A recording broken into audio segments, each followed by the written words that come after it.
ခုလောလောဆယ်ကျွန်တော်ဘာလီမှာတောင်းရတဲ့ပေါ့နော်အဲကြောင့်ကျွန်တော်ကအခန်းနဲ့ပတ်သက်ပြီးတော့ကျွန်တော်တစ်ချက်လိပ်ပြပေးရင်ပေါ့နော်ကျွန်တော်အခန်းရှိမှာပေါ့နော်ဒီမြင်ကွင်းတွေမြင်ရပါတယ်စာဝင်ချင်းမှာတော့မရှိပေါ့နော်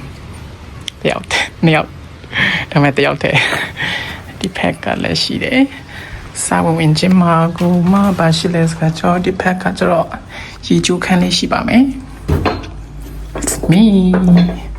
ဒီဖက်ကကျတော့ toilet ရှိပါမယ်အင်တာပြီးဘက်ကရီကျူးခန်းပေါ့နော်ကပြန်ပလေးပါမယ်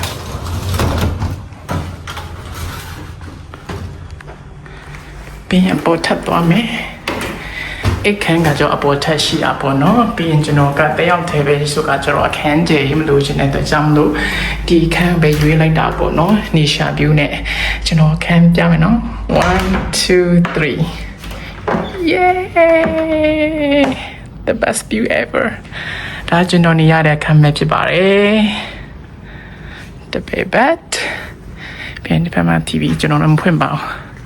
ပြီးဒီဖက်မှာကကျွန်တော်စပတ်ချင်ဖက်လှလို့ဆရာရှင်းလို့ပေါ့နော်ဒါကကျွန်တော်ရဲ့အခန်းထဲနေပြီးတော့မြင်ရတဲ့ view ကလေးပဲဖြစ်ပါတယ် oh my god ကိုမြင်မှာပြီကိုရန်လွန်တာပဲ damn ကပ်ပြီမနော်ပြန်လိုက်ပါဦးမယ်အခုကျွန်တော်တဲနေတဲ့ဟိုတယ်မှာကကြောရီချူခန်းက3ကန်ရှိလို့ပြောတယ်ဟိုဖက်မှာကတကန်ပြီးရင်ဒီအောက်နာလေးမှာကတကန်ရှိတယ်နောက်ဆုံးတခန်းကကျတော့ဒီနာလေးမှာပေါ့နော်ဒီနာလေးမှာရှိတယ်ဆိုတော့ကျွန်တော်ဘာလီမှာနေရတဲ့အခန်း view ရဲ့အခန်းရဲ့ထိုးကလေးပဲဖြစ်ပါတယ်ပိန်တွေကြည့်ပါဦး view စင်းနေရမယ်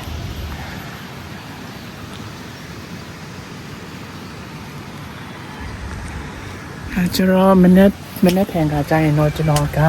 ဒီဘာလီကနေ check out ထွက်ပြီးတော့မှဂျုတ်ကတာပေါ့နော်လင်းနဲ့ပြန်သွားရမယ်ပေါ့နော်လင်းနဲ့မပြန်သွားပြီးတော့ဂျုတ်ကတာနေပြီးတော့မှကျွန်တော်ရဲ့ရှေးဟောင်းမွေးနေဖြစ်တဲ့ဘုရားစီကိုသွားလိုက်မှာပေါ့နော်အဲဂျုတ်ကတာကနေပြီးတော့မှအားလုံးနဲ့အစားနေဆုံးထိကြည့်ပြီးတဲ့အတွက်ကြောင့်လည်းကျေးဇူးအများတင်ပါတယ်ခင်ဗျာ